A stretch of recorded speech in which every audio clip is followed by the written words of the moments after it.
여러분 안녕하세요. 저는 결혼한 지 10년이 넘은 40살 아줌마입니다. 모든 결혼 10년 차가 그렇지는 않겠지만 저희 부부는 신혼의 뜨거움은 사그라들고 잔잔하게 서로를 사랑하고 의지하며 살아가는 부부입니다. 가끔씩은 싸우기도 하지만 언제 싸웠냐는 듯이 화해하고 사이좋게 지내는 부부죠. 저와 남편의 첫 만남은 회사에서였습니다. 남편은 저보다 2살이 많았고 저에게 일을 가르쳐주는 사수였습니다. 일처리도 잘하고 저에게도 잘해주는 모습에 반해 제가 남편에게 먼저 고백을 했습니다. 고백을 하고 안 사실인데 남편도 저를 아주 좋아하고 있었다고 하더군요. 그런데 사수인 자기가 좋아한다고 말하면 제가 부담스러워할까봐 고백도 못하고 혼자 끙끙거리고 있었다고 말했죠. 한참을 재미있게 2년 정도 연애를 하다가 각자의 집에서 결혼 이야기가 나왔습니다. 서로의 집에 연인이 있다고 알렸었거든요. 나이가 많은 건 아니었지만 적은 것도 아니었고 서로 모아놓은 돈도 있었기 때문에 결혼 이야기가 나오는 게 어쩌면 당연했습니다. 문제는 시댁이었습니다. 시댁은 아버지가 돌아가시고 시어머니께서 홀로 2 아들을 키우셨거든요. 남들이 듣기에는 억척스러운 홀 시어머니인데 어떻게 하냐며 걱정하실 수도 있지만 저희 시어머니는 그런 분이 아니셨습니다. 그래도 옛날 분이셔서 집은 남자가 해야 하는데 어떻게 하냐고 미안하다며 한참을 제 손을 잡고 사과를 하셨죠.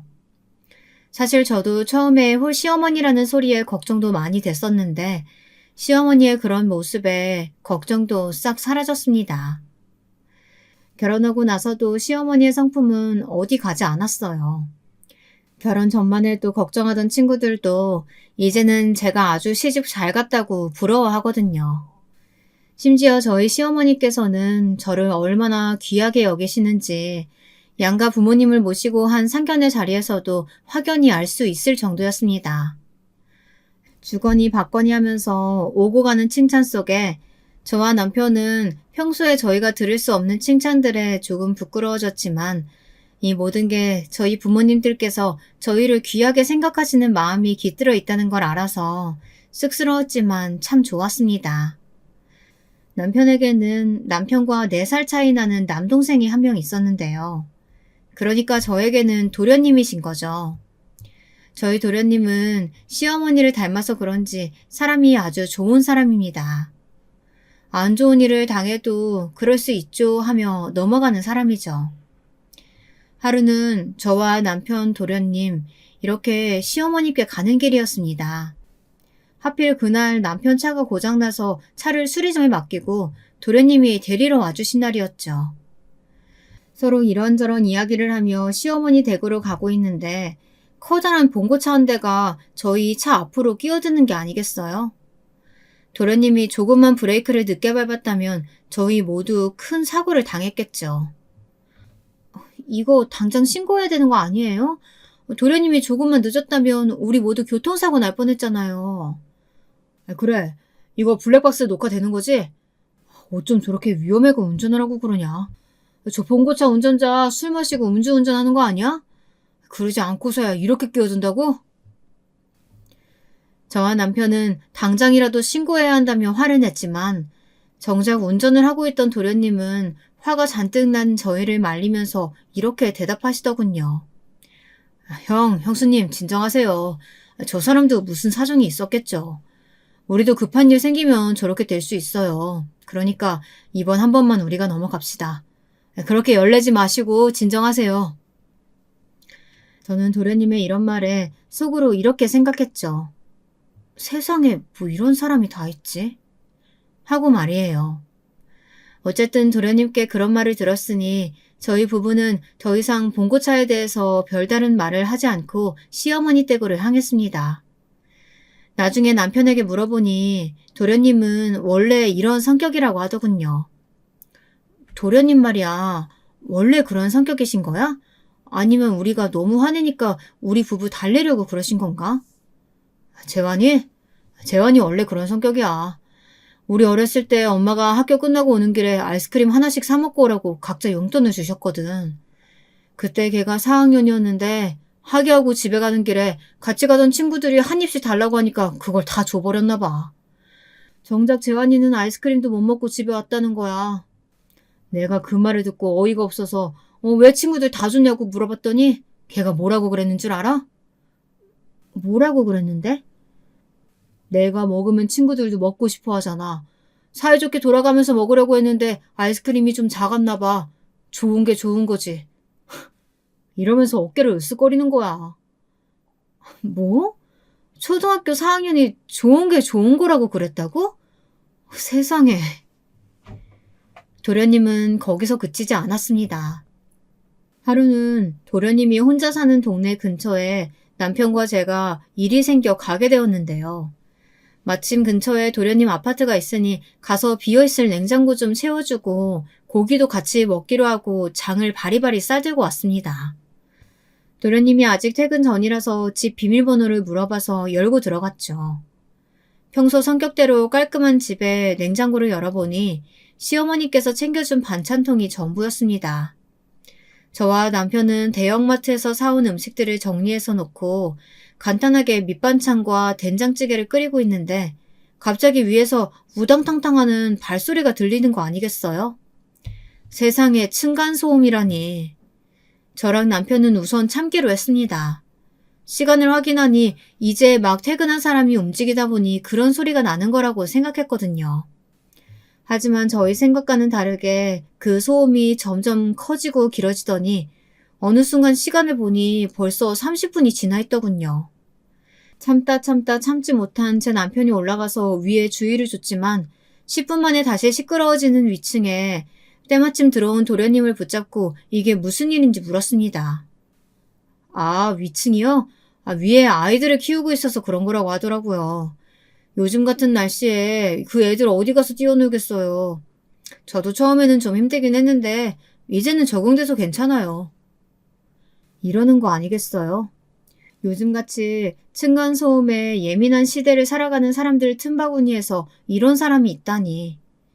저희 도련님이지만 저랑 남편은 이런 도련님의 말을 듣고 이 사람을 이해하기는 힘들겠다 생각이 들었죠. 도련님, 나중에 그래도 도련님 신혼생활은 이렇게 시끄러운 곳에서 시작하지 말아요. 동서될 사람은 적응 못하고 힘들어할 수도 있잖아요. 괜히 내가 오지랖 부린다고 생각할 수도 있지만. 그래, 제스씨 될 분은 무슨 잘못이냐? 아무리 널 좋아하고 사랑해도 여기처럼 시끄러운 집에서는 못 살걸? 안 그래도 나중에 결혼할 때쯤 되면 당연히 이 아파트 팔고 이사 갈 거야. 아니면 위에 사는 애들이 그때쯤 다 커서 조용할 수도 있잖아. 이러는 거 아니겠어요? 정말 그날 그 시끄러운 층간소음을 억지로 참아가며 저희 부부는 고기를 얼른 구워 먹고 정리를 하고 도망치듯이 그 집을 빠져나왔습니다. 정말 그때를 생각하면 아직도 귀가 아플 지경이에요. 이렇게 무던한 도련님이 데려올 여성분이 궁금하긴 했지만 저와 남편은 도련님을 재촉하지 않았습니다.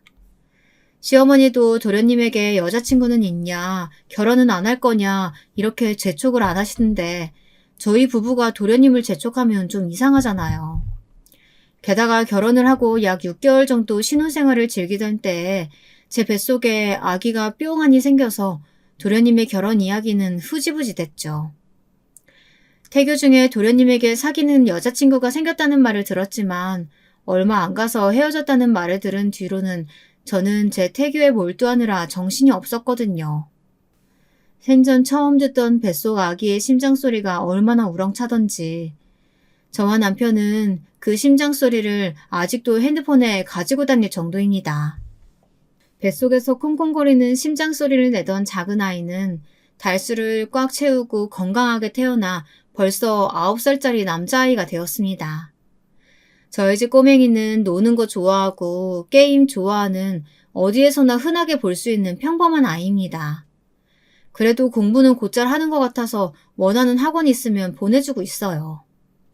영어는 어릴 때부터 하는 게 좋다고 해서 영어학원과 꼬맹이가 수학을 좋아해서 수학학원을 다니고 있습니다. 운동도 좋아하는 꼬맹이라 태권도 학원도 보내주고 남몰래 짝사랑하는 것 같은 학교 반 여학생이 다니는 피아노 학원에 다니고 싶다고 해 피아노 학원도 보내주고 있고요. 그리고 아들이 물을 좋아해 수영장에 다니고 싶다고 해서 주말에는 수영 학원에도 보내고 있습니다. 저희 아들이 다니는 학원만 해도 영어, 수학, 태권도, 피아노, 수영 이렇게 5학원이죠. 주변 엄마들은 종합학원이라도 하나 더 보내는 게 좋지 않겠냐 하지만 저나 남편은 딱히 아들에게 공부 욕심이 없는 사람들이라서 지금도 학원을 많이 다니고 있는데 여기서 더 보내는 건 부모의 욕심이라고 생각하는 사람들입니다. 학원도 영어 말고는 꼬매기가 배우고 싶다고 졸라서 다니는 학원들이라서 저희 부부는 언제나 그만두고 싶다면 그만두라고 말합니다. 어릴 때는 실컷 놀게 하자는 게 저희 부부의 철칙이라면 철칙이거든요.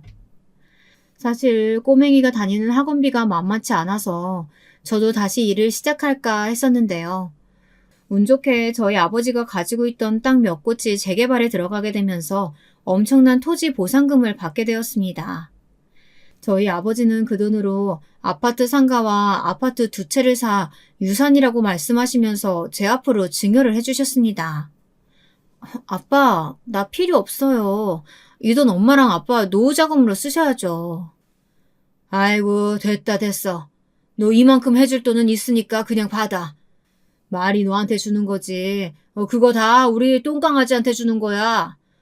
너랑 내가 쓰면 얼마나 쓰고 살면 얼마나 살겠니? 우리 하고 싶은 거 하는 게 바로 노후지. 아빠는 무슨 그런 말을 하는 거야. 살면 얼마나 산다니.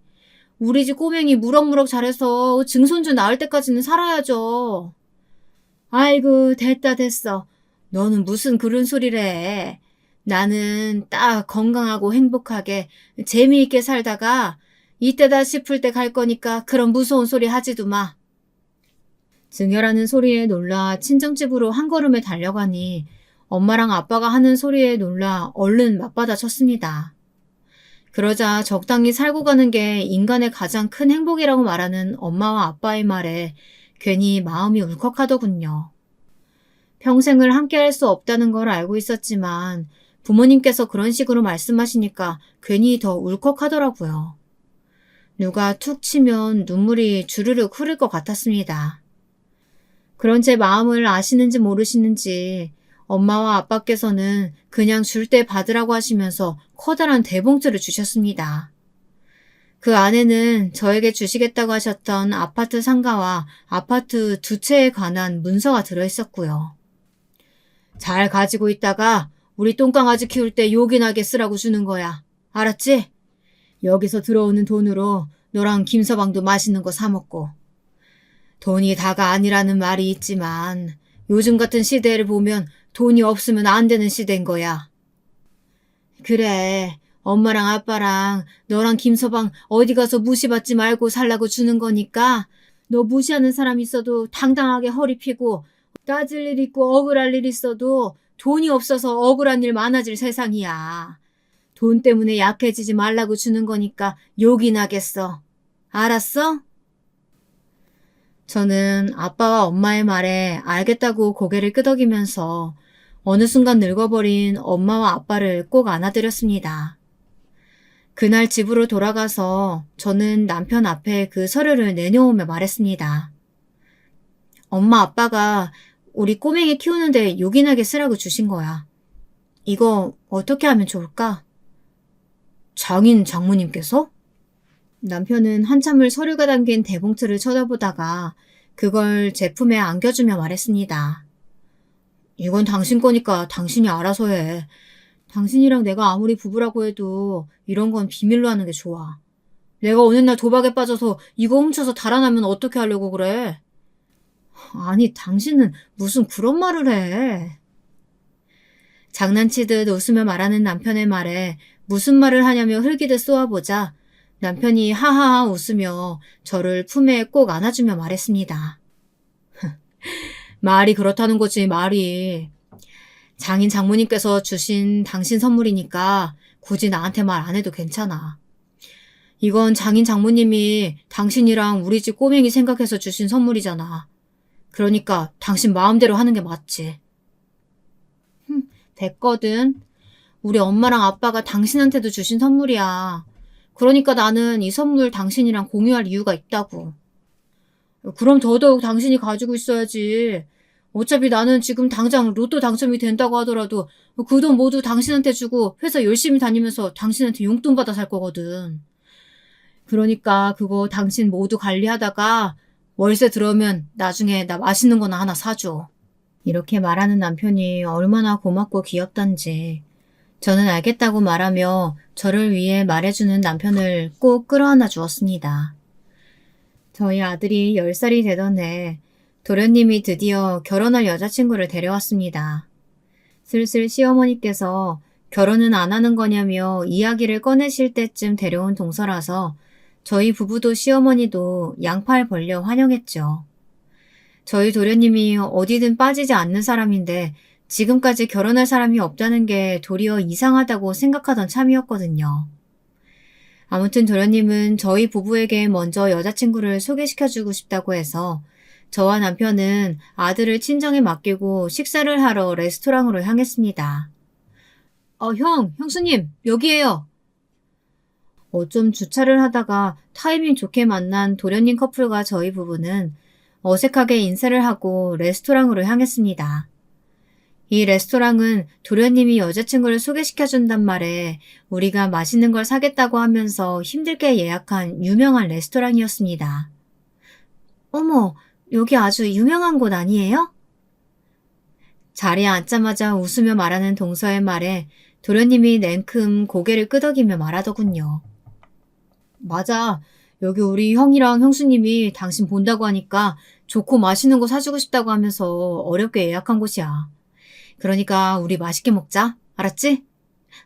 정말요? 감사해요. 사실 저희가 사야 하는 자리인데. 수줍게 웃으면서 말꼬리를 늘리는 동서의 행동에 남편이 얼른 괜찮다고 말하며 웃더군요. 저희는 음식에 간단하게 와인도 시켜 나눠 먹으며 화목하게 저녁 식사를 끝냈습니다. 술자리 내내 이런저런 말들이 끊이지 않았습니다. 도련님과 어떻게 만나게 됐는지부터 해서 도련님이 얼마나 무던한 성격인지 그 무던한 성격 덕분에 이런저런 일이 있었다고 말하는 자리여서 그런지 동서와 저희 부부는 금세 친해질 수 있었죠. 아유, 말도 마세요. 세상에 공연을 보러 갔는데 안 보이면 안 보인다 앞사람에게 말이라도 할 수 있잖아요. 아니면 자리를 옮기면 되는 건데 그걸 끝낼 때까지 말 안 하고 있다가 제가 그 가수 이분은 정말 이쁘지 않았어? 이러니까 뭐라고 했는 줄 아세요? 뭐라고 했는데요? 난 앞사람 때문에 가려서 제대로 못 봤어. 이러는 거예요. 도련님 흉내를 낸다고 목소리를 한껏 깔던 동서가 까르륵거리면서 웃는 소리가 어찌나 좋던지. 저는 그 자리에서 동서도 좋은 사람이라고 결정 내릴 수 있었습니다. 어쩜 끼리끼리 만난다는 말이 괜히 있는 게 아니었나 봐요. 좋은 사람인 도련님이 데려온 좋은 동서. 게다가 능력 있는 도련님이 똑같이 능력 있는 동서를 데려왔으니 누가 봐도 두 사람은 천생연분처럼 느껴졌습니다. 딱 봐도 둘이 결혼하면 잘 살겠다고 생각했죠. 그 생각은 남편도 마찬가지였습니다. 저와 남편은 도련님 커플 몰래 눈을 마주치며 고개를 끄덕이면서 서로가 같은 생각을 하고 있다는 걸 알 수 있었죠. 그 후로 정말 모든 일이 빠르게 진행됐습니다. 저희 부부와 만난 동서는 그 다음날 바로 시어머니를 만났고 시어머니도 동서와 도련님이 행복하게 잘 지낼 수 있겠다 생각하셨는지 결혼을 허락하셨습니다. 도련님 말이야. 내가 이런 말 하면 좀 그럴 수 있지만 설마 그 층간소음 시끄러운 아파트에서 신혼생활 시작하시는 건 아니겠지? 제 걱정스러운 말에 남편도 사뭇 진지해져 당장이라도 도련님에게 전화를 걸 것처럼 핸드폰을 꺼내더군요. 저는 그런 남편을 말리면서 말했습니다. 생각해보니까 그 전에 우리 도련님 댁에서 고기 구워 먹었을 때 그때 도련님이 결혼하기 전엔 그 아파트 팔고 이사 간다고 하지 않았어? 이왕 그렇게 하는 거 좋은 곳으로 들어가라고 우리가 결혼 선물로 좀 해줄까? 당신도 형 체면이 있으니까 그게 제일 좋을 것 같은데. 에이, 됐어. 그런 거 괜히 해줬다가 나중에 갚겠다는 둥 그런 소리만 들어. 자기가 필요했으면 도와달라고 했을 거야. 그럴 때 당신이 도와주고 싶으면 도와주는 거고 싫으면 안 도와주면 되는 거야. 남편은 거절했지만 저는 계속해서 남편에게 재촉했습니다. 아니지. 도련님 성격에 필요하다고 말할 사람이야? 돈 빌릴 바에야 그냥 이렇게 살지 뭐 하하하 이럴 사람이지. 제 말에 남편은 그것도 그렇지만 우리가 굳이 도와줄 필요까지는 없을 것 같다고 하더군요. 결국 남편과 제가 1시간 동안 입씨름을 한 결과 도련님 신혼집에 좋은 냉장고 하나 해주는 걸로 결론이 났습니다. 아, 내가 전생에 얼마나 좋은 일을 많이 했으면 우리 와이프가 내 동생까지 챙겨주지? 나 정말 전생에 나라를 지켰나 봐. 냉장고 선물하자는 결론에 이런 말까지 하는 남편이 귀여워서 으이그하고 남편 마음이 바뀔까 서둘러 도련님께 냉장고 선물을 하겠다고 전화를 하려고 했습니다. 제 닭달에 남편은 핸드폰을 꺼내 도련님에게 전화를 했습니다. 재현아, 너희 형수가 너 결혼 선물로 냉장고 해준다고 하더라. 좋지? 어, 어? 어, 그건 형이 함부로 정할 문제가 아닌 것 같다. 너희 형수랑 이야기해볼게. 그래. 너무 걱정하지 마. 해맑게 전화하던 남편이 전화를 끊을 때쯤 한껏 진지해져서는 전화를 끊고 저를 보며 전전긍긍 하더군요. 옆에서 다 듣고 있던 저는 무슨 일이냐며 남편에게 물어봤습니다. 왜? 무슨 일인데? 뭐 문제 생겼어? 왜? 도련님이 뭐라고 하시는데? 아니, 재수 씨가 집 관련해서 좀 꼼꼼하게 따졌나 봐. 재수 씨가 원하는 집이 재환이가 모은 돈으로는 조금 어렵나 봐. 매매보다는 전세로 알아보고 있다는데 요즘 같은 시기에 전세 매물이 얼마나 나오겠어. 동서가 원하는 집이 어딘데? 왜 거기 있잖아. 최근에 새로 지어서 입주민 많았던 곳. 남편이 하는 말을 듣다가 번쩍하고 아버지가 저에게 주셨던 아파트가 생각났습니다. 물론 동서가 원하던 곳은 아니었지만 이곳과 비슷한 곳이었으니 충분할 것 같다는 생각이 들었거든요.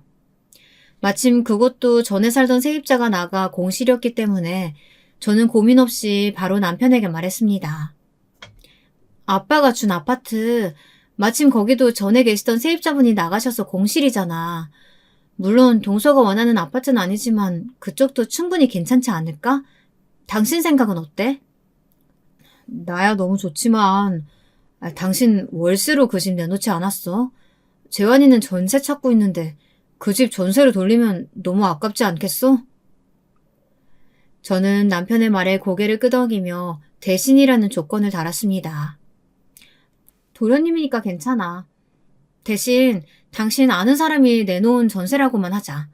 내가 집주인이라고 하면 도련님이나 동서가 부담스러워할 수 있잖아. 다행히 내 이름이 흔한 이름이니까 도련님 커플도 모를 거야. 내가 집주인이니까 요즘 전세 사기 이런 이야기도 많던데 그럴 리도 없고 도련님 형편에 맞춰서 주변 시세보다 저렴하게 하면 될 것 같아. 그치?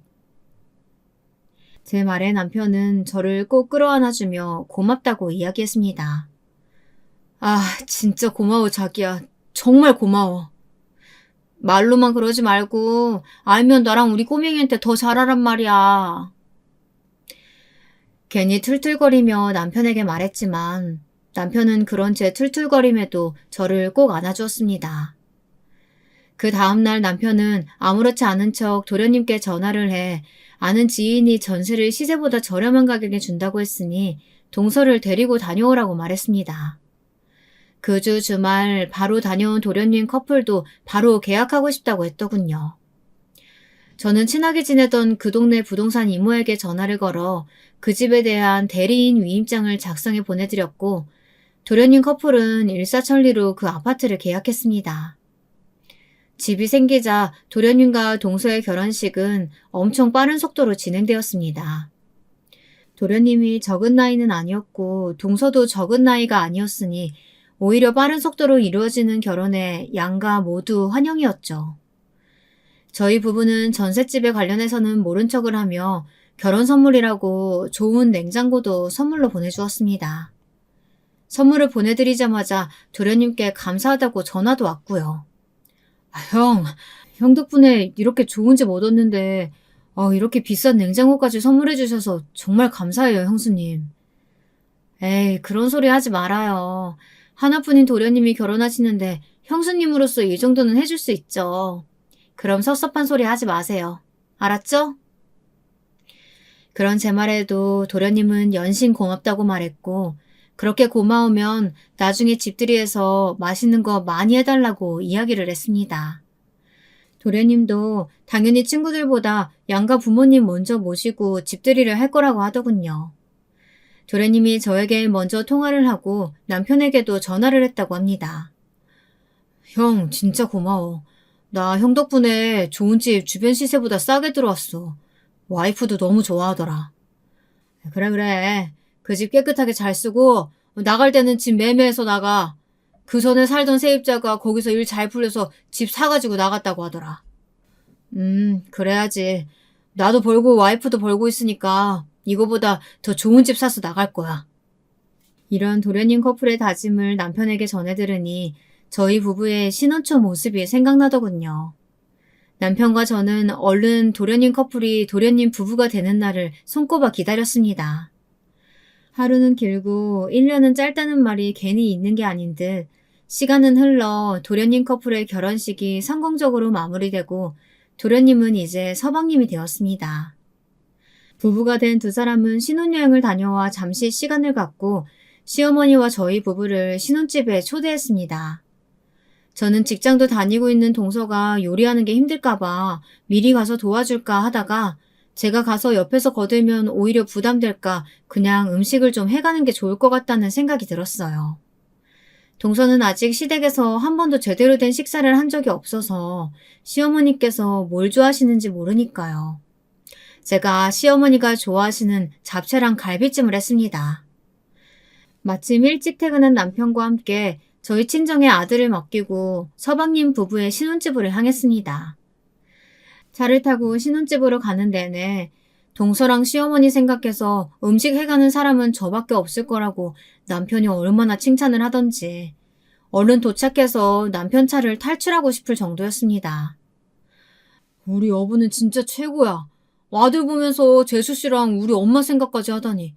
솔직히 우리 엄마 요즘 입맛 없다고 해서 좀 걱정됐었는데 우리 여보가 만든 잡채랑 갈비찜 드시면 아주 그냥 도망간 입맛도 냉큼 돌아오겠는데? 아우, 됐어. 그만 좀 해. 누가 보면 다른 사람 칭찬해주는 학원 다니는 줄 알겠다. 아니, 잠깐만. 당신 요즘 정말 무슨 학원 다녀? 왜 이렇게 말이 점점 더 번지르르해져? 아주 의심스러워. 제 이런 말에 남편은 이렇게 말하더군요. 아니, 내 마누라 칭찬은 내가 해주지 누가 해줘. 내가 이러는 게 한두 번이야? 저는 그런 남편의 말에 빵하고 터져 깔깔깔 웃으며 신혼집에 도착할 수 있었습니다. 무거운 갈비찜을 남편에게 들게 하고 저는 비교적 가벼운 잡채를 들어 신혼집으로 올라갔습니다. 문을 열고 들어가자 맛있는 밥 냄새가 날 거라고 생각했던 저와 남편의 기대와는 다르게 그냥 좋은 향기만 나더군요.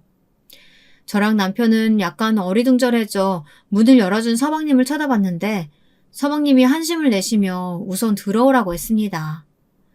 들어가서 주방에서 분주하게 움직이는 동서와 인사를 나누고 식탁을 봤는데 세상에 배달 음식이 한 상 가득 늘어져 있는 거 아니겠어요? 저와 남편은 순간 당황했지만 내색은 하지 않았어요. 저는 얼른 선수를 쳐서 말했습니다. 짠! 내가 우리 동서 바쁠 것 같아서 이렇게 만들어 왔어요. 서방님, 우리 얼른 동서 도와줘요. 여보는 어서 가서 어머님 모셔오고. 우와, 이거 형님이 다 하신 거예요? 진짜 대단하시네요. 갈비찜과 잡채를 보며 대단하다고 칭찬하는 동서에게 다음에는 더 맛있는 걸 해주겠다고 대답하고는 얼른 음식들을 그릇에 옮겨 담았습니다. 저는 요리를 정말 못해서 형님같이 요리 잘하시는 분 있으시면 너무너무 신기하더라고요. 칭찬인지 아니면 자기도 민망해서 하는 말인지는 모르겠지만 저는 그 말을 들으면서 열심히 분리수거까지 끝냈죠. 끝내고 소파에 앉아 한숨을 돌리는데 남편과 시어머니가 도착했습니다. 동서는 어머니가 도착하자마자 갖은 앙탈을 부리면서 말하더군요. 어머님, 오늘 어머니 오신다고 하셔서 맛있는 거 많이 많이 준비했어요. 헐, 어머니 옆에 붙어서 맛있는 거 많이 준비했다는 동서의 애교에 순간 저와 남편이 눈이 마주쳤습니다. 남편과 저는 서로 어떤 생각을 하고 있었는지 알았지만 입 밖으로는 꺼내지 않았습니다. 서방님이 한숨을 푹 내쉬었지만 서로 그날 일은 절대 입 밖에 내지 않기로 암묵적 합의를 했죠. 그날 시어머니께서는 자극적인 배달 음식보다는 제가 준비해간 잡채랑 갈비찜에 밥 2공기를 먹고 저희 남편이 댁으로 모셔다 드렸습니다. 남편이 시어머니를 모셔다 드리는 사이 저는 동서와 서방님을 도와 그릇 정리를 했죠. 남편이 돌아오자 저희 부부도 이만 집으로 돌아가려는데 동서가 저를 주방으로 몰래 부르더라고요. 그리고는 돈이 담긴 봉투를 제 주머니 속에 넣으며 작게 속삭이더군요. 형님, 오늘 정말 감사했어요. 형님 안 계셨으면 어머니 입에도 안 맞는 음식 드실 뻔했어요. 이러면서 애교를 피우는 동서에게 괜찮다고 말하며 다시 돌려주려고 했지만 동서는 그러면 본인 마음이 좋지 않다고 많이 안 넣었다고 재료비만 넣었다며 받아달라고 하더군요. 저는 그런 동서에게 못 이겨 결국 받았고요. 그날 그렇게 찜찜한 기분으로 돌아가는 차에서 남편이 제 표정을 보고는 말하더군요. 그렇게 찜찜하면 내가 재환이한테 말해서 다시 돌려줄까? 아니야. 당신이랑 서방님 몰래 준 건데 그러지 마. 나중에 이 돈으로 더 맛있는 거 해서 가져다 주면 될 거야. 제 말에 남편은 그렇게 하자고 했고 애써 찜찜한 기분을 떨쳐냈습니다. 하지만 이렇게 떨쳐내면 안 된다는 걸 알았을 때는 이미 늦어버렸죠.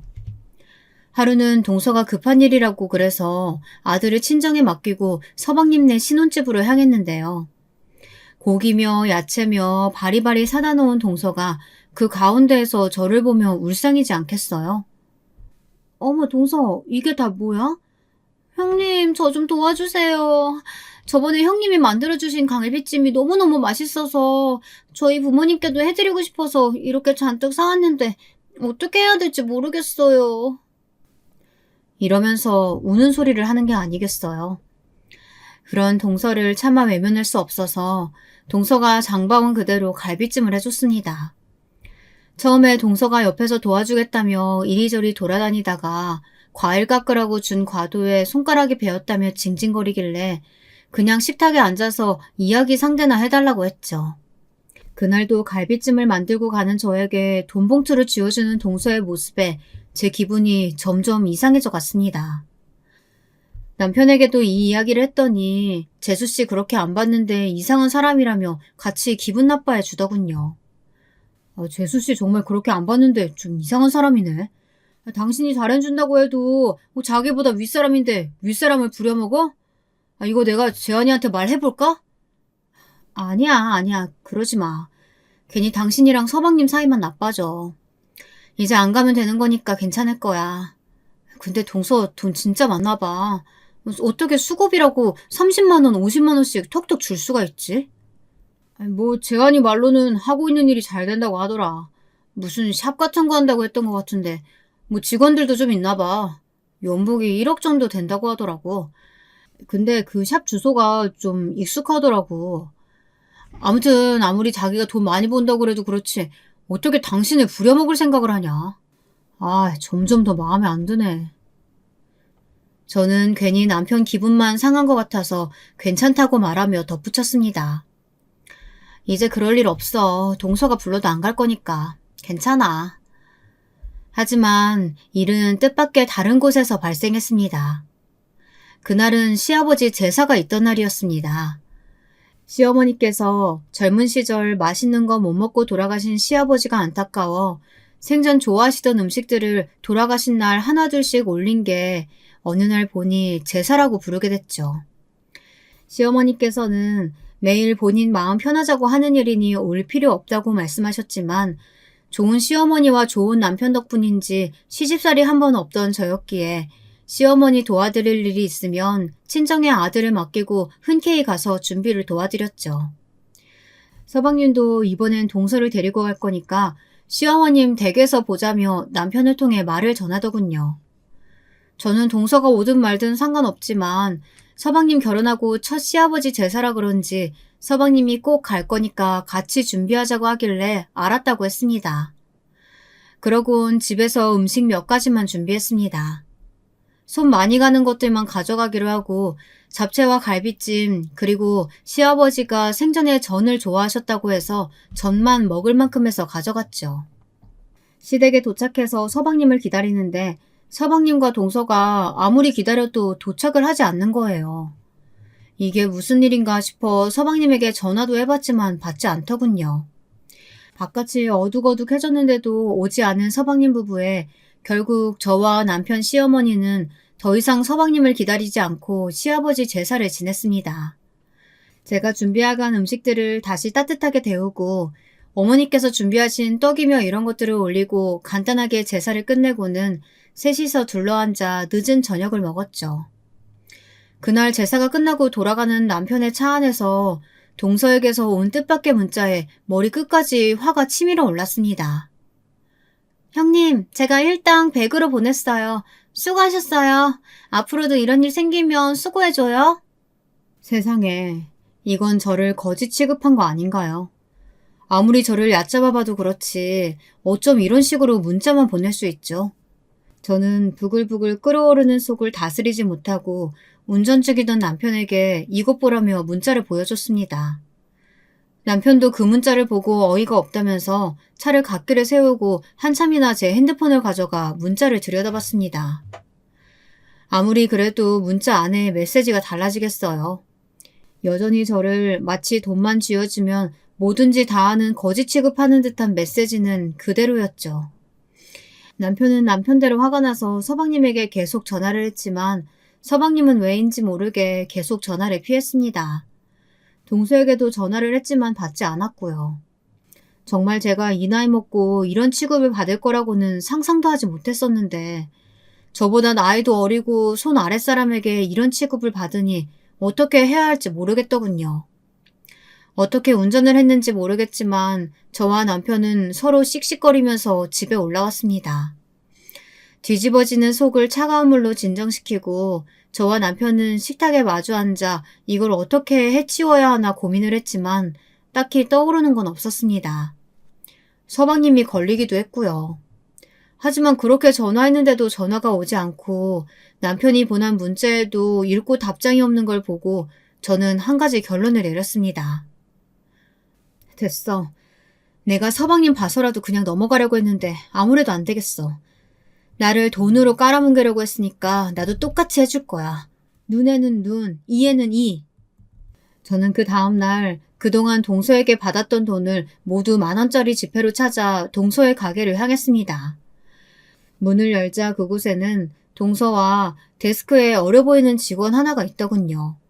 저를 발견한 직원은 저에게 어서오라며 인사를 했고 동서는 저를 보더니 냉큼 다가와 형님하고 반기는 척을 하더군요. 저는 그런 동서의 말은 무시하고 가방에서 그동안 동서가 쥐어줬던 돈을 모두 꺼내 동서의 얼굴에 냅다 뿌려버렸습니다. 형님, 이게 무슨 짓이에요? 날카롭게 비명을 지르는 동서와 저를 번갈아 보던 데스크 직원은 어찌할 바를 모르고 발을 동동 구르고 있더군요. 저는 그런 직원을 보고는 동서에게 말했습니다. 모르는 사람한테 더 망신당하는 걸 보이고 싶지 않으면 저 직원부터 어디 내보내는 게 어때? 제 말에 동서는 직원에게 경찰에 신고하라고 소리를 질렀지만 직원은 한껏 굳어서 아무것도 못하더군요. 결국 제가 그 직원을 보고 말했습니다. 경찰은 됐고 가서 일 봐요. 나는 우리 동서랑 더 할 말이 있어서. 제 말에 직원이 엉거주춤 뒤에 있던 직원실로 들어가더군요. 저는 직원이 들어간 문이 완전히 닫히길 기다리다가 돈 뭉치에 맞고 어쩔 줄 몰라 하며 소리 지르는 동서에게 말했습니다. 형님 제가 일당 100으로 보냈어요. 수고하셨어요. 앞으로도 이런 일 생기면 수고해줘요? 내가 동서 오는 건 바라지도 않았어. 항상 시어머니랑 나랑 우리 남편 그리고 서방님만 있었던 제사였고 다른 집처럼 거창하게 바리바리 하는 게 아니라서 돌아가신 시아버님께서 생전에 좋아하시던 음식 몇 가지만 해서 올리는 게 전부야. 말이 제사지. 그냥 그날 모여서 맛있는 거 하고 먹자고 모이는 거라고. 아, 그래서요. 돈 드렸잖아요. 지금 제가 거기 안 갔다고 이러시는 거예요? 형님 그렇게 안 봤는데 정말. 아니, 말은 바로 해야지. 나 동서 오든지 말든지 상관없는 사람이야.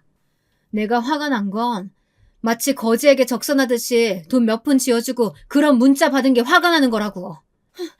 돈 몇 푼이요? 왜요? 그럼 더 필요하셨어요? 그럼 말로 하셨어야죠.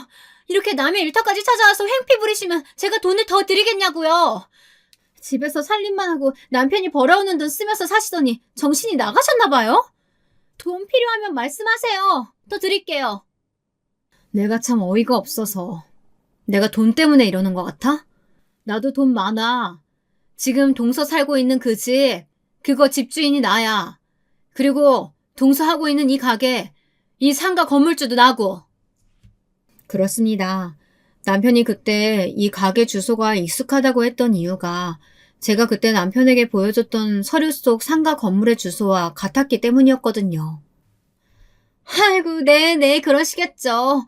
하여튼 없는 것들이 자존심은 세서. 안 믿네? 그래, 그럼 부동산에 전화해봐. 지금 동서가 살고 있는 집이며 그 상가 건물주가 누군지. 동서는 어이가 없다는 표정으로 핸드폰을 꺼내들어 부동산에 전화를 하더군요.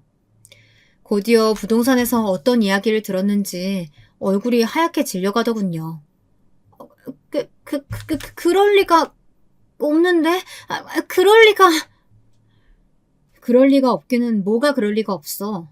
왜? 부동산에서 집주인이 나라고 했나 보지? 동서랑 서방님 결혼하기 전에 서방님이 우리 남편한테 돈을 빌려달라고 하더라고. 무슨 일인지 들어보니까 동서가 원하던 아파트가 생각보다 비쌌나 봐. 우리도 어떻게 할지 고민하다가 그냥 가족이니까 내가 주변 시세보다 싸게 전세 내준 거야. 동서 연봉 1억이라며? 나 이 건물, 동서 살고 있는 그 집, 그거 합쳐서 100억 가지고 있는 사람이야.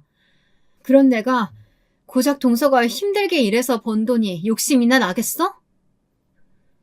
동서는 할 말을 잃은 듯 입만 뻐끔뻐끔 거리더군요. 저는 그런 동서에게 강하게 한마디 했습니다. 오늘 내가 동서 이런 이중인격 모습 아주 잘 봤고 서방님한테 남편한테 다 이야기할 거니까 그렇게 알아. 아, 그리고 지금 살고 있는 집이며 이 가게 당장 방 빼. 제 말에 동서는 하며 뒤통수를 잡고 무너져 내리더군요. 저는 그런 모습을 보다가 아까 방으로 들어간 직원을 불렀습니다. 데리고 가서 차가운 냉수 한 잔 먹여요. 그리고 정신 차리면 어서 여기 가게랑 집 정리하라고 다시 한번 말해주시고요. 저는 그대로 그 가게를 빠져나왔습니다. 아, 얼마나 속이 시원하던지. 여러분도 동서가 뒤통수 잡고 쓰러지는 모습을 보셨어야 하는데. 아무튼 저는 그렇게 시원한 속을 가지고 집으로 귀가했습니다. 남편에게도 이런 사실을 이야기했고 남편도 그걸 서방님께 전달했다고 하더군요. 서방님도 동서가 그런 식으로 돈을 보낸 건 몰랐다고 하더라고요. 시아버지 제삿날에 동서가 본인은 그냥 안 가겠다고 말했다고 해요. 서방님도 제사라는 말씀은 안 하시고 그냥 가서 저희랑 밥 먹고 오는 거라고 이야기했는데 왜 만나는 거냐고 물어봐서 시아버님 제사라고 했나 봐요. 그랬더니 갑자기 돌변해서는 안 간다고 자기가 거길 왜 가냐고 소리소리를 질렀다고 하더군요. 그냥 가서 밥 먹고 오는 거라고 말했지만 동서는 끝까지 듣지를 않았다고 합니다. 그래서 동서와 싸운 서방님이 자기라도 간다고 하고 나오려고 했지만 서방님은 가는데 동서가 자기만 안 가면 이상하지 않겠냐고 따져서 결국 못 오셨다고 하더라고요. 남편은 그런 서방님한테 이상한 재수씨 데려왔다고 한 소리 했고 저는 그래도 그날 시어머님이랑 저희 부부 셋이서 맛있는 거 먹고 이야기도 많이 했다고 달래드렸습니다. 제가 동서 가게에 가서 그 난리를 치고 일주일 뒤쯤 동서가 저희 집 앞으로 먹을 걸 바리바리 싸들고 와서 발을 동동거리면서 문을 한 번만 열어달라고 하더군요. 사실 이런 일로 서방님께 이혼하라고 할 수는 없는 일이라 선택은 서방님께 맡겨놨었거든요. 그래도 동서가 찾아온 거 보면 동서도 서방님이랑 헤어지고 싶은 마음은 없었던 것 같습니다. 남편은 굳이 열어줄 필요는 없지 않냐고 물었지만 무슨 소리 하나 듣고 싶었던 저는 문을 열어줬습니다. 문을 열어주고 거실에 가서 앉자마자 무릎부터 냉큼 꿇는 동서는 그동안 저를 무시했던 걸 사과하더군요. 형님, 정말 죄송해요. 진짜예요. 저 그동안 형님 무시해서 정말 죄송해요. 형님께서 일도 안 하시고 애 키운다고 집에만 있으셔서 무시했던 건 사실이에요. 하지만 결코 나쁜 마음은 없었어요. 아니, 재수씨, 말이 너무 이상하지 않아요? 마음속으로는 우리 와이프 무시하고 본인 미투를 생각해서 그런 거면서 나쁜 마음은 없었다고? 이게 말이 된다고 생각해요? 아니에요. 정말이에요. 맞건 아니건 나는 그렇게 느꼈어. 입으로 뱉는다고 말이 다 말은 아니잖아요? 동서가 그 문자 보낼 때 한 번 더 생각하고 보냈으면 이렇게까진 않았을 거야. 안 그래? 그 문자를 보낸 것 자체가 동서가 나를 무시하고 깔봤다는 증거지. 아니에요. 형님, 제발 저 좀 용서해주세요. 저 아무것도 갈 곳이 없어요. 가게도 단골 손님이 점점 늘어나고 이제 그동안 고생한 거 보상받는 느낌으로 돈도 들어오기 시작했는데 여기서 가게랑 집을 어떻게 옮겨요? 제발 한 번만 용서해주세요. 네? 이러면서 엉엉 울더군요. 저와 남편은 그런 동서를 한참 동안이나 바라보다가 한숨을 내쉬고는 결론을 내렸습니다. 동서, 내가 서방님 얼굴 봐서 그동안 서방님이랑 함께한 세월이 있으니까 그걸로 이번 일은 눈 감아줄게. 막말로 내가 동서 가게가 있는 건물 주인도 아니고 동서가 살고 있던 집 주인도 아니어도 동서가 이렇게 울면서 나한테 빌었을까? 형님, 죄송해요. 정말 죄송해요. 됐고, 그만 울고 가봐요. 이번 일은 내가 눈 감아줄게. 하지만 다시는 이런 일 없도록 하고. 네, 형님, 감사합니다. 그날 서방님께 용서해주셔서 감사하다는 전화를 받았지만 마음 한편 쓸쓸한 감정은 어쩔 수 없었습니다. 그래도 한 가족인데 제가 너무했나 하는 생각도 들고 만약 정말 제가 아무것도 없이 그 상황을 똑같이 겪었다면 이렇게 속 시원하게 해결할 수 있었을까 하는 생각도 들더군요. 그래도 다행히 다음에 만났을 때 동서가 깍듯하게 형님 대우를 해줬고 저는 이 일은 없었던 일처럼 전처럼 잘 지내고 있습니다. 그 뒤로 동서는 저에게 요리를 배우고 싶다고 다가오기도 했고 저도 저에게 다가오는 동서를 밀어내지 않았습니다. 그렇게 요리를 알려주면서 동서와 관계가 회복됐고 동서는 계속 그날 일을 사과하면서 저희의 분위기도 점점 풀려갔죠. 제 글을 읽으시는 분들은 어떻게 생각하실지 모르겠지만 저는 요즘 들어 뭐든 열심히 하려고 노력하는 동서가 예뻐 보일 때도 생겼습니다.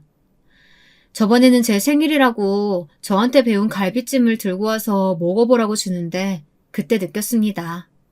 그날의 서운한 감정은 어느 순간 사라졌다는 걸요. 물론 가끔씩 남편과 그날에 관련된 이야기를 하고는 하지만 동서 앞에서는 절대 그런 이야기는 꺼내고 있지 않습니다. 동서에게는 숨기고 싶은 이야기일 테니까요. 이렇게 제 긴 이야기 끝까지 들어주셔서 감사합니다.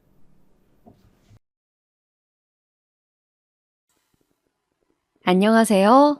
반갑습니다. 저는 서울 토박이 30 여자입니다. 불과 몇 달 전에 저만 알고 있기엔 너무나 재밌는 일이 있어서 여러분께 이야기하고자 이렇게 사연을 신청해 보았어요. 간단히 소개하자면 저희 집은 부모님, 저, 동생 이렇게 5명이서 살고 있어요.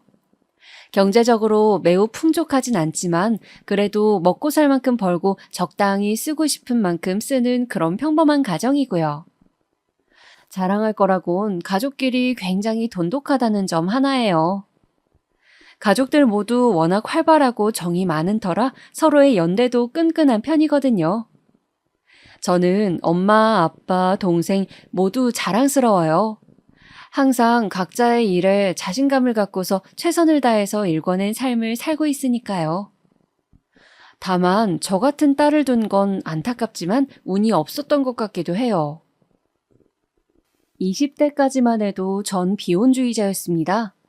결혼하지 않고 평생 혼자 살다 가자는 주의요. 죽을 때까지 한 사람만을 바라보며 사는 게 자신이 없었거든요. 제 성격이 워낙 불같고 다혈질이라 누가 절 받아줄까 싶기도 하고요. 부모님이랑 동생도 다 똑같이 얘기했어요. 네 그 성격 받아줄 사람 찾느니 그냥 혼자 살아라 라고. 창피하지만 회사도 여러 번 옮겼죠. 상사가 못 살게라도 구는 날이면 쓸데없는 반항심으로 항상 반발하고 일어섰거든요. 그러다 정착한 게 지금의 회사입니다. 야근이 너무 많긴 하지만 자율적이고 직급이 없는 회사라 위계질서 같은 것도 없어서 너무 좋아요. 그렇게 오랜만에 만족해야 할 만한 일을 찾고 난 후 자기 개발에 집중하며 살고 있었는데요. 잔잔하던 제 삶에 웬 커다란 돌 하나가 떨어진 겁니다. 여느 날과 같이 휴일을 즐기며 거실에 늘어져 있는데 아빠가 갑자기 소개받을 사람이 있으니 다녀오라는 거예요. 뭔 소개인가 했는데 알고 보니 남자더라고요. 아빠가 직접 아는 사람은 아니고 우연히 아빠가 같이 일하시는 분의 조카가 저희 회사에 다니는 사람이라고 하더라고요. 황금 같은 주말에 그렇게 누워있지 말고 같은 회사 사람이니까 한번 만나나 봐라 라고 제안 주신 거였어요. 너무 싫었습니다. 평화로운 일터에서 남자를 만나라니요? 괜히 껄끄러운 일 만드는 게 싫어서 극구 거절했지만 이미 어른들끼리 약속을 잡은 터라 어쩔 수 없었어요. 그렇게 힘겹게 나간 자리에서 만난 남자와 저는 결국 훗날 결혼까지 약속하게 됐답니다. 사람 일이라는 건 알다가도 모른다는 어른들의 말씀이 다 정말 100번 1000번 맞아요. 만나기 싫었던 남자와 연애를 하게 되고 남의 일 같았던 결혼을 하기 위해 어느새 식장을 알아보는 제 모습이 믿기지 않았죠. 그때부터 괜히 지키지 못할 입방정 떨지 않기 위해 입조심 말조심하며 살고 있고요. 결혼을 약속했던 그 남자, 전 남자친구를 우선은 편하게 남자친구라고 말할게요. 그 사람은 한마디로 순둥이 같았어요. 제가 뭐라고 하던 무슨 일을 하던 군말 없이 믿어주고 따라줬거든요. 전 그 점이 제일 좋았고요. 가끔 줏대없는 모습이 답답하긴 해도 있는 그대로의 저를 받아주는 사람은 제 인생의 처음이었으니까요. 하지만 같은 직장에 다니기에 결혼 약속하기 전에는 불편한 점도 많았어요. 저와 만나는지 모르고 다른 사람들이 그에 대한 비밀이나 뒷이야기를 저에게 몰래 하는 그런 류요. 다른 부서 사람들이 떠들기로는 남자친구는 굉장히 잘 사는 집안이라고 하더라고요. 사람이 순진하고 쑥맥이라 티가 안 날 뿐이지 꽤나 유명한 소문이라고요.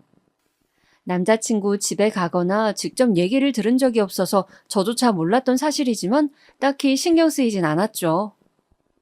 그 밖에 또 불편했던 건 여긴 제가 오래 다니고 싶은 회사니까 비밀로 하자 했는데도 자꾸만 사람들한테 공개하고 싶어 하더라고요. 어차피 나중에 다 알게 될 건데 왜 감춰야 하냐면서요. 우연이라도 지나칠 때마다 왜 그렇게 티내고 싶어 안달인 건지 앞으로도 계속 그럴 거냐고 물으니까 본인은 하루라도 빨리 저와 결혼을 해서 함께 살고 싶대요. 한마디로 뭐 자신과의 결혼에 대해서 생각해달란 뜻이었죠. 사람들의 축복 속에서 미래를 약속하는 게 너무 근사할 것 같다면서 낭만적인 소리를 해대는데 얘도 참 철이 없다 싶으면서도 날 얼마나 사랑하면 이럴까 싶어서 이해해줬습니다. 그 다음부터 하루가 다르게 보채기에 뭔가 스스로도 믿을 만한 구석이 있겠구나 싶어서 차근차근 결혼 준비를 하기 시작했어요. 나중에 후회하더라도 지금 당장은 후회하지 말자는 마음으로 그 사람을 선택한 거였죠. 가족들은 얼마나 좋은 사람이기에 네가 그런 결정을 했냐면서 놀라워했어요.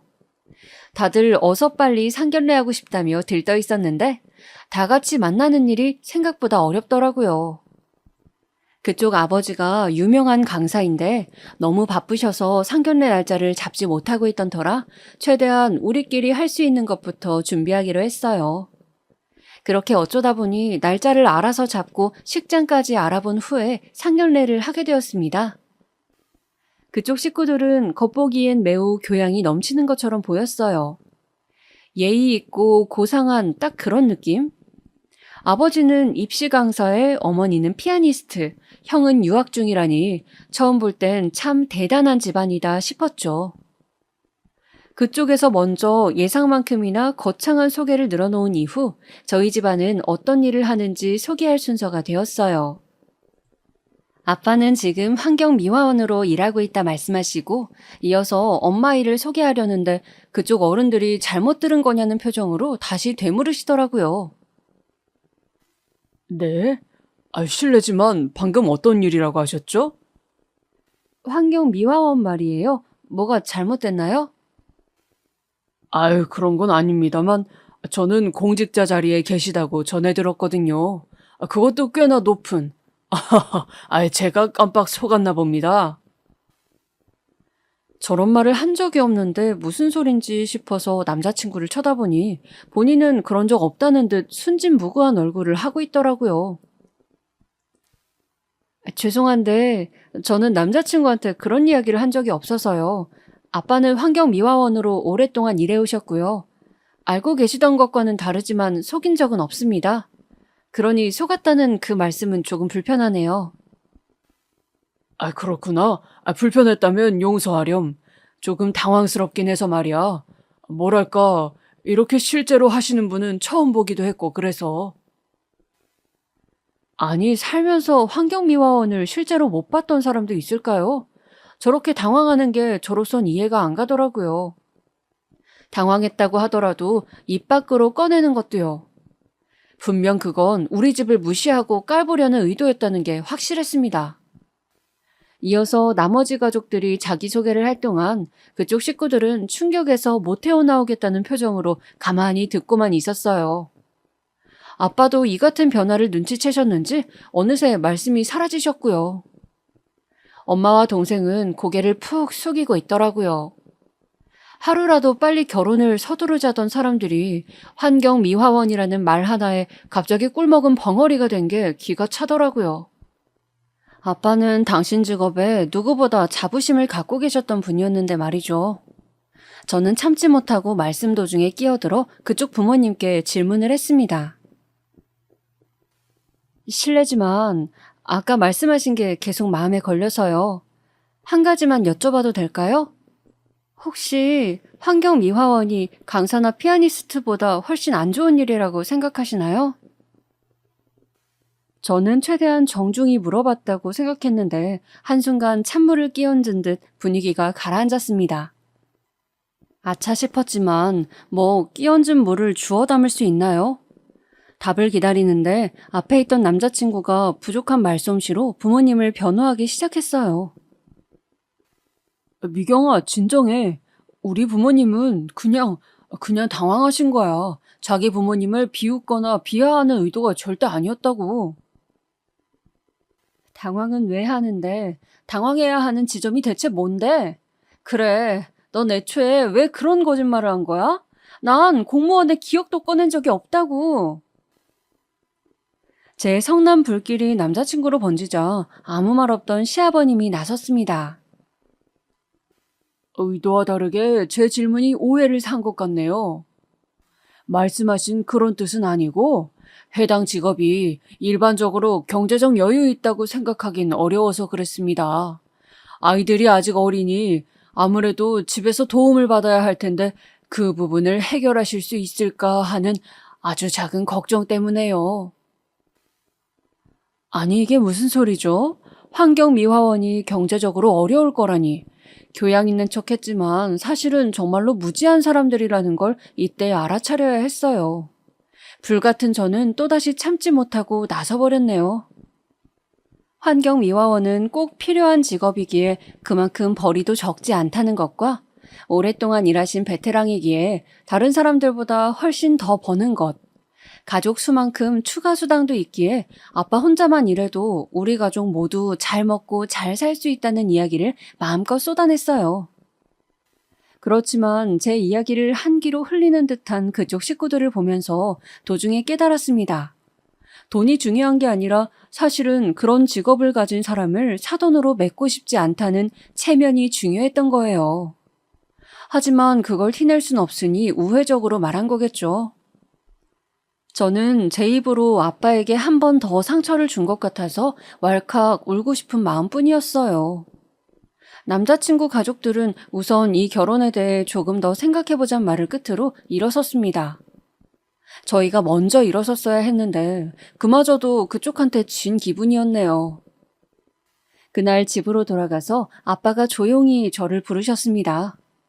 그리고선 저에게 미안하다고 하시면서 결혼을 하고 싶다면 당신들은 괜찮으니 괴념치 말고 준비하라고 말씀하셨어요. 제가 그쪽에서 얼굴 들고 살 수 있을 정도는 되게 지원해 주실 거라면서요. 갑자기 죄인이 된 것처럼 말하는 아빠를 보니 이 결혼은 절대 하면 안 된다는 생각이 들면서 정신이 차려지더라고요. 주위에 결혼한 사람들 말 들어보면 다들 똑같이 그래요. 고부 갈등이든 시댁 갈등이든 싸울 때 싸우더라도 앞으로 나아질 거란 희망 아래 같이 살 수 있는지 없는지를 결정하는 건 남편의 몫이라고요. 중간에서 얼마나 중재를 잘해주는지에 따라서 앞날이 결정된다는 말이더라고요. 아직 식을 올린 건 아니지만 저희도 크게 다를 바 없었죠. 남자친구는 상견례 때 믿음직스러운 모습을 보이지 못했고 이미 저는 우리 가족을 욕보였다고 생각했기에 결혼 생각이 아예 사라졌고 또 그쪽 집안은 그 뒤로도 저희 아빠 직업을 들먹이며 결혼을 반대하셨으니 무엇 하나 관계가 개선될 여지가 없었습니다. 그런데 남자친구는 이상하리만큼 결혼에 대한 강한 의지로 계속 저를 설득했어요. 정말 미안해. 지금 나한테는 당장 두 집안을 화해시킬 능력이 없어. 그렇다고 너랑 헤어질 자신도 없고. 이제 결혼하자고 보채진 않을 테니 그럼 우리 일단 같이 살기만 하자. 어때? 집에는 말 안 할게. 알잖아. 난 우리 부모님이랑은 다르다는 거. 동거에 대해서 깊게 생각해 본 적이 없기에 몇 번을 거절했지만 남자친구는 그때마다 퇴근길, 주차장, 집 앞에서 기다리며 간곡히 부탁했어요. 나중에는 술에 취해서 무릎을 꿇고 빌더군요. 애처럼 엉엉 울음을 터뜨리곤 한 번만 봐달라면서요. 그때 기억을 떠올리면 꼴도 보기 싫은데 이렇게 애원하는 모습을 보면 그래, 얘가 무슨 잘못이야 라는 생각만 들더라고요. 아직까지 남자친구를 사랑하고 있던 저는 결국 백기를 들 수밖에 없었고 바로 남자친구 자취방에서 동거를 시작하게 되었습니다. 저희 집에도 우선은 비밀로 하고 친구 집에서 잠깐 산다고 둘러댔네요. 그런데 막상 함께 살아보니 그것만으로도 정말로 결혼한 느낌이 나더라고요. 남자친구는 전보다 더 지극정성으로 저를 살폈어요. 그러다 보니 저도 사람인지라 화를 잇게 되더라고요. 그때만큼은 이대로 살아도 나쁘지 않다고 생각될 만큼이요. 하지만 절대로 넘어갈 수 없는 문제는 남자친구 집안이 절대로 호락호락하지 않다는 거였습니다. 남자친구가 연락이 끊기자 회사로 연락을 해오더니 저에겐 남자친구를 숨겼냐고 문자를 보내오거나 하다못해 경찰서에 실종 신고까지 하더라고요. 다 큰 아들에게 왜 이리 집착하는지 곁에서 보기에 무서울 정도였어요. 한 번은 그쪽 어머님이 저희 가족이 자주 가는 단골 음식점 앞에 서 계신 거예요. 글쎄 상견례 때 제가 그 음식점에 대해서 스치듯 이야기했는데 그걸 기억하고 오신 겁니다. 그날 하필이면 회사 사람들과 회식하러 간 자리였는데 말이에요. 아마도 어머님은 제 일행이 누군지 모르셨겠죠? 그래서 저를 알아보시자마자 제 팔을 붙잡고 다짜고짜 물으시더라고요. 너지? 네가 숨겼잖아. 우리 아들 어디에 감춰뒀어? 갑자기 와서는 무슨 소리 하시는 거예요? 네가 꼬드긴 게 아니고서야 얘가 갑자기 죽겠다느니 다신 찾지 말라느니 그딴 소리를 하고 집을 나가. 어디 있는지 당장 말해. 아니면 내가 네 아빠가 무슨 일 하는지 여기 있는 사람들한테 전부 말해버릴 테니까. 지금 그걸 협박이라고 하시는 거예요?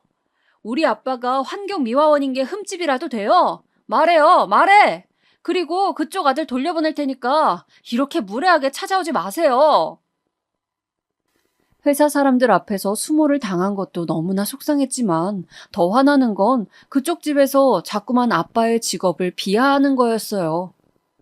속이 상하니 입맛도 없어서 먹는 둥 마는 둥 한 채로 집에 갔습니다.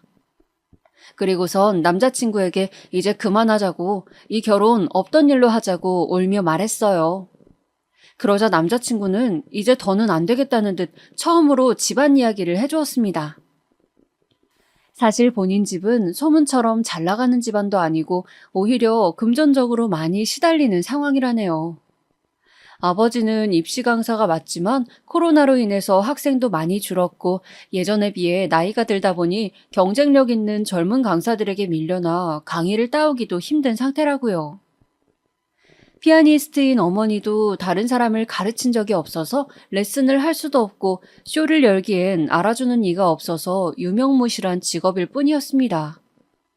형은 유학을 갔다가 자금 부족으로 한국에 들어온 지 꽤 되었고요.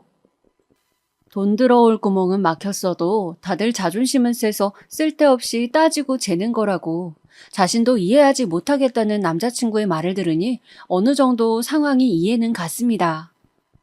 아마도 가족 중 유일하게 자기 몫을 해내면서 실질적 가장 노릇을 하는 둘째 아들에게 기대감이 컸기에 그만큼 매달리고 집착하신 게 아닐까요?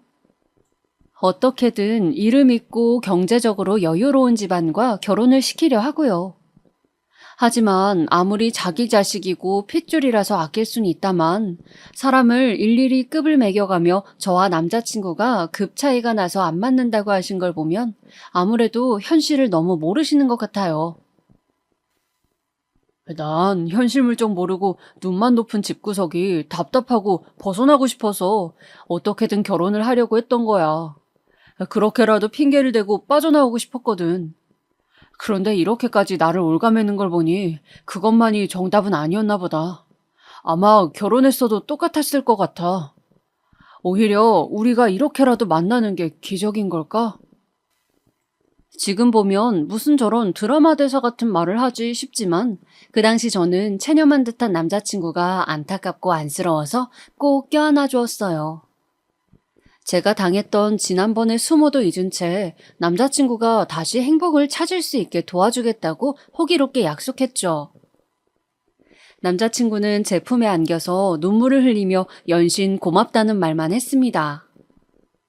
그 와중에 저는 우리 둘만이라도 양가 부모님 없이 작게나마 식을 올리자 싶은 생각으로 적금 통장도 찾고 그랬네요. 그런데 다음날 일어나 보니 남자친구가 보이지 않는 겁니다. 항상 함께 출근했었는데 어디 갔나 싶어서 찾아보았더니 쪽지를 남겼더라고요. 읽어보니 가관도 아니더라고요. 미경아, 너와 함께 지내는 동안 내 행복은 뭘까 고민해보았거든. 그런데 내가 내린 결론은 그게 무엇이든 나 혼자선 찾을 수 없을 것 같다는 거야. 그렇다고 네가 도와줄 수도 없는 일이고. 난 아무래도 가족을 버리고선 행복할 수 없다는 걸 확실히 깨달았어. 우리 가족들을 머리론 이해할 수 없지만 가족이니까 내가 끝까지 곁에서 지켜주고 행복하게 만들어드려야 할 것 같아. 그동안 함께해서 즐거웠어.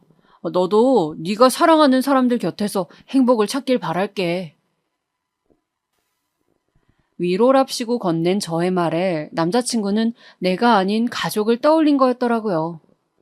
이 얼마나 듣도 보도 못한 황당한 이별입니까? 결국 가족이 그렇게 중요한 사람이 왜 저에게 희망을 주고 같이 살자고 말한 건지 모르겠네요. 그렇게 전 하루아침에 버림받고 집에서 쫓겨나게 생긴 겁니다. 한 달 만에 돌아간 방에 혼자 덩그러니 남겨진 그 기분은 아직도 말로 설명할 수 없네요. 당황, 황당, 슬픔의 감정을 하나씩 순서대로 느끼다가 마지막으로 분노가 치밀어서 헤어질 땐 헤어지더라도 이대로 순순히 나가주기는 억울하겠다 싶은 겁니다. 남자친구가 그림을 모으는 고상한 취미가 있는데 가장 아끼는 거실 그림에 이별 편지를 써두고 나왔죠. 할 말이 많아 장문으로 적다 보니 어느새 그림의 반을 빼곡히 채우더라고요. 그렇지만 이 정도는 해줘야 우리의 작별 인사지 싶어서 끝까지 할 말을 전부 적었습니다. 그러고 나서 하루 이틀 후 회사로 출근하는데 그날따라 뒤통수가 따가운 겁니다. 한껏 뜨거운 눈길을 받으며 자리에 앉았는데 평소 눈치 없기 백단이라 거리 두고 있던 옆자리 직원이 이야기를 해주더라고요. 미경 씨, 그렇게 힘든데 왜 말을 안 했어? 네? 힘들다니 그게 무슨 소리예요? 지금 회사 안에서 그게 가장 화두야. 미경 씨가 집 형편이 너무 어려워서 상견례 이후에 파혼을 당했다고. 얼마나 어려우면 그래. 인사부에 준호 씨랑 결혼하려고 했던 거라며. 그치? 둘이 만나는 줄은 전혀 몰랐네. 하긴 준호 씨가 집안이 좋긴 하지. 이 소리를 듣는데 누군가 머리를 후라이팬으로 힘껏 내려친 기분이었어요. 딱 보아하니 혹여라도 제가 본인 집안 사정에 대해 말할까봐 미리 선수 친 거더라고요. 기분은 더럽지만 애써 대응하지 말자는 마음으로 일에만 집중했지만 워낙 평온한 회사라서 자주 없는 일이 생기니 오히려 더 시끌벅적해졌어요. 가난하다, 파혼당했다 등의 소문은 크게 신경 쓰지 않지만 함께 회사를 다니는 남자친구의 정체가 드러나니 그게 가장 싫더라고요. 본인이 그렇게 공개하고 싶어서 티를 내더니 결국 마지막에 이 사단을 만들었구나 싶고요. 그렇게 친한 동료들, 안 친한 동료들 가릴 것 없이 하루 종일 각종 입방아에 올라가며 시달리다가 2달 만에 집으로 돌아갔습니다. 가족들에게 그동안 있었던 일을 다 사실대로 말했어요. 우리 가족한테 상처 준 집안인데 바로 헤어지지 못해서 죄송하다 말하고선 끝은 안 좋았지만 그래도 그렇게 살아보니까 미련은 없다고 말했습니다. 이야기를 묵묵히 듣던 가족은 사실 제가 남자친구와 있던 걸 알았지만 그래도 돌아와서 기쁘다며 웃어주었죠. 나중에 동생에게 듣기론 아빠는 제 상견례 이후 결혼을 취소한 게 당신 탓인 것만 같아 그동안 잠도 제대로 못 주무셨다고 하고 엄마도 그런 아빠를 보며 많이 힘들어하셨대요. 그것도 모르고 집을 나간 제가 스스로 한심해서 너무 죄스러웠어요. 액땜 아닌 액땜을 했으니 앞으로 갚아나가면서 다시 열심히 살아가자라고 몇 번을 다짐했습니다. 그런데 다음날 출근하고 보니 또 커다란 산 하나가 도착해 있더라고요.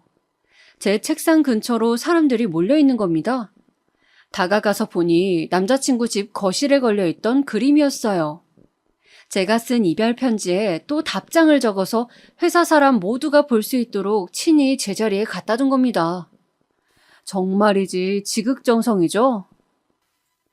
너같이 한심하고 이기적인 인간은 그 미칠 듯이 사랑하는 가족 곁에서 떠나지 말고 평생 꼭 붙어서 살았으면 좋겠다라는 식으로 적어두었는데 본인은 애초에 사람들에게 보여줄 걸 의식하고 혼자 절절한 사랑을 한 것처럼 다음 생에라도 만나자는 낭만식의 답장을 써두었네요. 아, 이건 곧 나를 그만두게 하려는 심산이구나 싶어서 남자친구를 바로 찾아갔습니다. 제가 올 줄 어느 정도 알았다는 것처럼 침착한 얼굴로 맞이하더라고요. 어차피 다 소문 날 대로 난 사이니 가릴 것도 없겠다 싶어서 회사 아래층 카페에서 만났어요. 오랜만이다. 못 본 동안 잘 지냈어, 미경아? 못 본 지 나흘 됐으면서 뭔 소리야. 왜 자꾸 유치하게 회사에다 미리 손을 쓰지? 그렇게 안 하면 내가 네 비밀에 대해 떠들어댈까 봐 불안해서 못 살겠어? 그러고 보니 너희 집 잘 산다는 소문도 네가 낸 거 아니야? 제 말에 남자친구는 아무 대답도 못 하더라고요. 설마 했는데 남자친구는 툭하면 자신을 포장하는 거짓말을 해가며 원하는 이미지를 만들어갔던 거였어요. 그래서 본인의 부모님에게도 거짓말을 통해 멋진 아들을 흉내내고 있지도 않은 경사를 만들어서 기대치를 한껏 높여온 거더라고요. 그러니 어머님의 아들 사랑이 그렇게 깊었던 것도 평소에 본인이 인기가 차고 넘쳐서 훨씬 좋은 조건의 여자를 만날 수 있다는 식으로 이야기해왔기 때문이고요. 진실을 알고 나니 그저 순수하게만 느껴졌던 남자친구의 모든 것들이 한순간 끔찍하게 느껴졌습니다. 대체 나한테 뭘 원하냐고 물으니 그런 거 없다고 대답하더라고요. 그냥 지금 이 순간의 곤경을 벗어나기만 하면 된다고요. 저는 마지막으로 저와 만났던 건 진심이냐고 아니면 그것조차 너의 이미지를 위한 거냐고 물었습니다. 쉽게 대답하지 못하더니 겨우 하는 말이 제가 회사 내에서 평판이 좋기에 더 만나고 싶었던 건 사실이래요. 씀씀이도 크고 하고 싶은 거 다 하면서 즐기며 사는 것 같기에 집도 잘 사는 줄 알았다고요. 하지만 부모님이 조건을 많이 보는 건 사실이라 우리가 결혼까지 못 간 거라고 덧붙이면서요. 왜 그 드라마를 보다 보면 가끔씩 상대방한테 물을 던지는 장면이 있잖아요.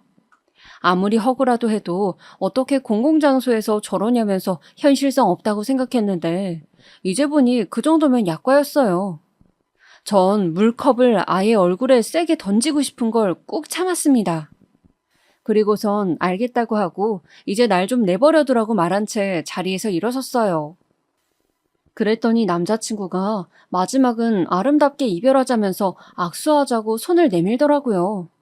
드디어 아예 미친 건가 싶고 이렇게 악수를 하기엔 저도 미친 사람이 될까봐 마치 뺨을 때리듯 그 손을 세게 내리쳤어요.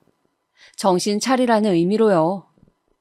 퍽 소리가 카페에 울렸고 그 안에 모든 사람들이 우리를 쳐다봤습니다. 뭐 때릴만 했으니 때렸고 소리 날만 했으니 난 거라 전 별 상관 안 했습니다. 남자친구 얼굴만 붉게 달아올랐을 뿐이고요. 그렇게 쓸데없이 체면을 중시하니 나이 먹고도 양치기 소년으로 살지 싶더라고요. 자리로 돌아오면서 곰곰이 생각을 해보았는데 아무래도 이대로 넘어가기엔 억울했어요. 남자친구가 꾸며낸 그 사소한 일들 때문에 그동안 저와 우리 가족은 듣지 않아도 될 모욕과 상실감을 느낀 거잖아요. 어떻게 해야 그 사람한테 큰 한 방을 먹일 수 있을까? 어떻게 해야 그 가족들한테 내가 느낀 것만큼 수치심을 줄 수 있을까? 몇 날 며칠 동안 고민했습니다. 그렇게 생각해낸 게 제가 할 수 있는 최선의 방법 한 가지였어요. 소문을 그렇게 좋아하는 사람이라면 나도 똑같이 소문을 내줘야겠다 싶더라고요. 그래서 바로 양치기 소녀가 되어 몇 가지 계획을 짜기 시작했습니다. 유치하긴 해도 그 사람한테 가장 잘 먹힐 방법으로요. 우선 입이 가벼운 옆자리 직원에게 고민이 있다면서 만나자고 했습니다. 뭔 일인진 몰라도 역시나 흔쾌히 승낙했어요. 둘이 만난 술자리에서 전 그동안 회사에서 힘들었던 점을 허심탄회하게 이야기했어요. 그만둘까 고민 중이라고 하니 그럼 뭘 하며 먹고 살 거냐고 묻더라고요. 옳았구나 싶어서 저는 굉장히 비밀스럽게 말했죠. 옛날에 할아버지가 회사를 다니셨을 때 사두었던 자사 주식이 엄청나게 급등해서 노년까지 쓰고도 남을 유산을 물려주셨다고요. 동료는 처음엔 믿지 않았지만 제가 아빠와 주고받은 문자를 직접 두 눈으로 확인하니 금방 믿더라고요. 집에 있던 동생이 도와준 탓에 손쉽게 문자라는 증거를 만들 수 있었으니 다행이죠. 동료는 어쩐지 제가 너무나 자유로워 보였다며 아쉬울 거 없는 사람처럼 회사를 다니기에 이상하다 생각한 적이 있다고 하네요. 저는 이 사실을 비밀로 해달라고 덧붙이고선 언제든 그만둘 준비가 되어 있지만 이렇게 불명예스럽게 그만두면 할아버지 뵐 면목이 없을 것 같다며 슬픈 연기를 했어요. 그랬더니 동료도 제 일처럼 같이 슬퍼해 주었네요. 평소엔 무슨 일이 있어도 한 발짝 떨어져서 참견하던 사람인데 제가 돈 있는 집에 자식이라고 하니 감정이입이 더 잘 되었나 보더라고요. 며칠 뒤 저는 차근차근히 나머지 계획을 이행해 나갔어요. 회사 사람들이 쓰는 인터넷 커뮤니티에도 익명으로 글을 올렸거든요. 바로 유추할 만한 내용은 빼고서 우리 회사에 알짜배기 자산가가 있는데 아무도 모르는 것 같다고 썼죠. 다음날 옆자리 동료가 글을 확인하고 나서 사람들한테 이야기하고 다녔는지 몇 사람이 그 글의 주인공이 저냐고 묻더라고요. 전 곤란하다는 표정으로 아니라고 둘러대고선 그 동료에게 가서 비밀이라고 했는데 왜 주변에 말했냐며 아주 살짝 타박했네요. 이로써 확실해졌으니 회사 사람들 전부가 알기까진 얼마 걸리지 않을 테죠. 그게 거짓이든 진실이든 상관없었어요. 어차피 개인사 분명한 사람들이니 한동안만 화제가 되다가 사그라질 거고 누군가 자세히 묻는다면 그건 그냥 소문이었을 뿐이라고 둘러대면 되니까요. 그 다음에는 조금 더 수월했어요. 오며 가며 몇 번 마주쳤던 별로 친하지 않은 인사부 사람과 우리 팀 몇 명이 점심을 먹고 있기에 같이 먹자면서 먼저 다가갔습니다. 이런저런 사소한 근황을 이야기하다가 인사부에 계신 분이 제게 조심스러운 말투로 준호 씨와 왜 헤어졌냐고 묻더라고요. 집안 수준이 안 맞아서 헤어졌다고 들었는데 또 다른 소문을 들어보니 왠지 거짓말인 것 같다면서요. 그래서 그 부분만은 사실대로 이야기했죠. 물려받은 재산은 아직 꺼내지 않고 고스란히 두었거든요. 제가 결혼할 때쯤에야 쓸까 말까 했어요. 지금도 충분히 먹고 살만 하니까. 그런데 저희 아빠가 환경미화원이시거든요? 그걸 말했더니 그쪽에서 난리가 난 거예요. 어떻게 환경미화원 집안이랑 결혼을 하냐고요. 알고 보니까 그쪽 집안 상황이 소문과 달리 상당히 어렵더라고요. 딱하게도 본인 집 기둥을 세워줄 처가를 찾는 것 같던데 말이죠. 조금 안쓰러웠어요.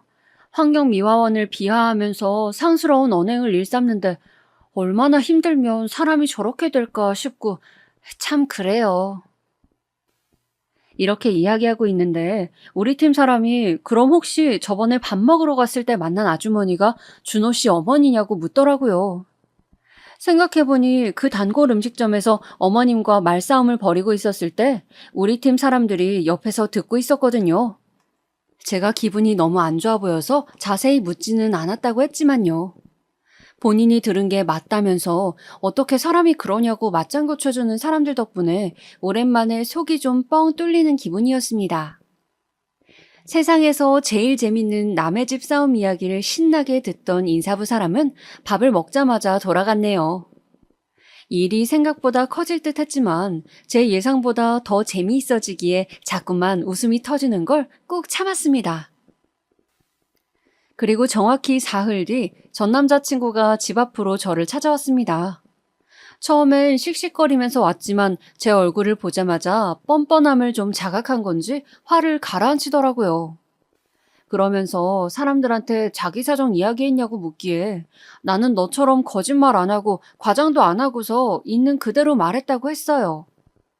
그랬더니 말귀 못 알아듣고 어떻게 그럴 수 있냐, 복수하는 거냐 등등 갖은 투정을 다 부리기에 무시하고 집으로 들어가려 했습니다. 그랬더니 진짜 하고 싶은 말은 따로 있었다는 듯이 저를 붙잡더라고요. 있잖아. 그거 말이야. 네가 100억대 자산을 갖고 있다는 소문. 그거 설마 진짜야? 아니지? 너 나한테 그런 얘기 한 적 없잖아. 아니야? 순간 저도 모르게 크게 웃고 말았습니다. 정확히 노년까지 쓰고 남을 돈이라고만 했는데 그게 어느새 나도 모르는 100억대 자산으로 불어나 있더라고요. 소문이란 건 매번 사람 입을 탈 때마다 그 모습이 변하니 알면서도 참 징글징글하네요. 거짓말이지? 웃는 거 보니까 거짓말이네. 맞지? 아니, 난 네가 찾아온 이유를 알 것 같아서 웃은 건데? 이제야 진실을 알고서 내 바짓가랑이 붙잡으러 온 거 아니야? 바짓가랑이라니 무슨 말이 그래? 어머, 미안해. 아직도 말이 헛나오네. 그래도 이렇게 얼굴 보니까 좋다. 사실 조금 흔들리는 것 같기도 해. 가끔은 네 부모님을 함께 만났던 그 시간으로 돌아가서 관계를 잘 풀었으면 어땠을까 생각도 했거든. 그럼 우리가 이렇게까지 되진 않았겠지 싶고. 너도 이렇게 찾아온 걸 보면 내가 밉지만 조금은 그리워했다고 생각해도 될까? 나도 내 마음을 잘 모르겠다. 어쨌든 조심히 가. 안절부절 못하는 전 남자친구를 두고서 보란듯 콧노래를 부르며 집 안으로 들어갔습니다. 일부러 마음이 남은 척해서 헛된 희망을 주고서 매달리면 그때 다시 한번 걷어차고 싶었거든요. 마지막에 전 남자친구의 넉나간 얼굴을 보니 어느 정도 효과가 있었던 것 같았어요. 그렇게 그간 있었던 일들을 가족들에게 신나게 이야기했더니 나이 먹고 그게 무슨 유치한 짓이냐며 잔소리 하시네요. 그렇지만 이내 다 같이 웃음을 터뜨리고 말았어요. 죄 지은 것도 아닌데 뭐 진지할 거 있나요? 특히 동생이 엄청 통쾌해하기에 그게 참 웃겼네요. 그러니 부모님도 내심 조금은 후련하지 않을까 싶었죠. 그런데 전 남자친구 쪽은 제 생각보다 이 거짓말에 대해 꽤나 진지했나 봐요. 그로부터 며칠 후 갑자기 연락해서는 같이 살던 집에 두고 간 게 있다면서 짐 챙기러 오라고 하더라고요. 생각해보니 옷 몇 가지를 두고 온 게 맞는 것 같아서 동생을 데리고 함께 갔습니다. 그런데 집 들어가자마자 깜짝 놀랐네요. 제가 혼자 오는 줄 알았는지 전 남자친구와 아버지, 어머니가 다 같이 계시더라고요. 얼떨결에 다시 한번 상견례를 하는 기분이었어요. 전 남자친구는 다시 만나고 싶다는 제 거짓말을 진짜로 믿었던 거예요. 가자마자 전 남자친구는 웃으며 제게 꽃다발을 안겨주었어요. 아니, 뭐 잘해준 것도 하나 없으면서 왜 그렇게 잘 지냈냐고 물어들 대는 건지. 왜 저를 불러낸 건지 살짝 예상은 갔지만 저도 모른 척 대화를 주고받았어요. 그러다 할 이야기가 떨어질 때쯤 그제야 너무나 속이 뻔히 보이는 말을 하더라고요. 역시 그 집은 염치를 모르는 무지한 집안이 맞았어요. 우리가 그때 이 결혼에 대해 조금 더 생각해보자고 했던 거 기억나지? 전에 듣기론 두 사람 다 고민도 많이 했고 이야기도 나눌 만큼 나눈 것 같은데 시간도 꽤 지났고 이제 미룰 것도 없지. 늦춰진 만큼 결혼 준비를 앞당겨 다시 했으면 하는데 네 생각은 어떠니, 아가?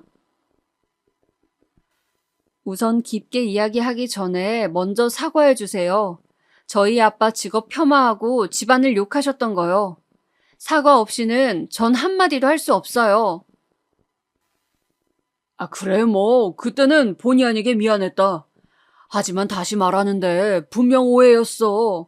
그런 의도로 이야기했던 게 아닌데 네가 너무 예민하게 들었잖니. 그래서 그래. 사과치고는 꼬리가 너무 길게 붙네요. 어쨌든 알겠습니다. 그리고 앞서 말하신 단계가 좀 이상하네요. 분명 우리는 파혼하고 헤어졌는데 다시 연애하는 것도 아니고 다시 결혼을 하라고요? 이번에도 준호 씨한테 또 말을 이상하게 전달받으신 거 아니에요?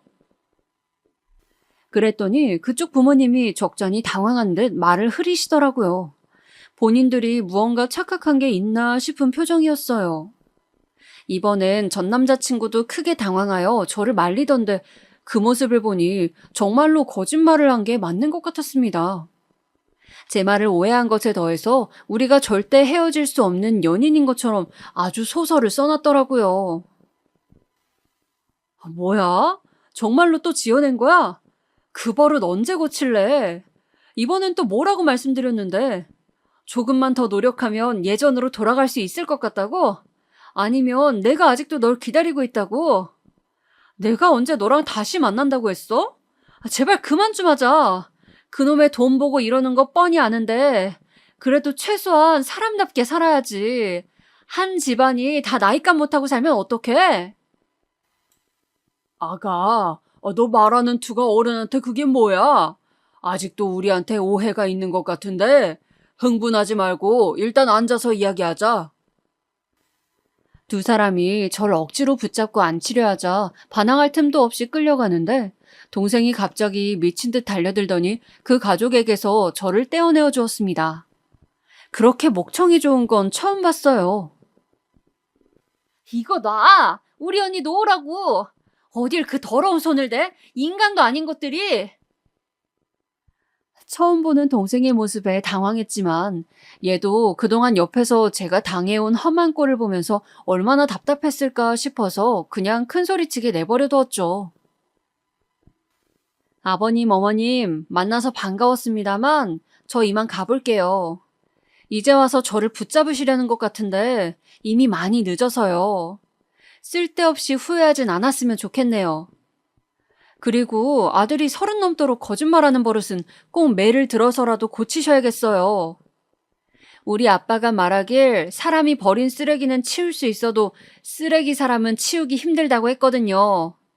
이렇게 마주보는 것조차 너무나 비위가 상해서 말이에요. 그리고 마지막으로 저 아가 아니거든요?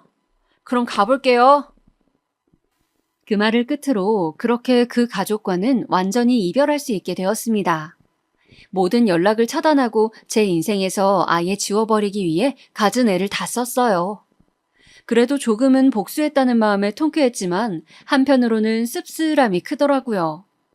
이렇게까지 했어야만 하는 제 자신이 안쓰러워서요. 하지만 움직이지 않았다면 그대로 실망하는 일이 있었겠죠. 그 뒤로는 별일 없었습니다.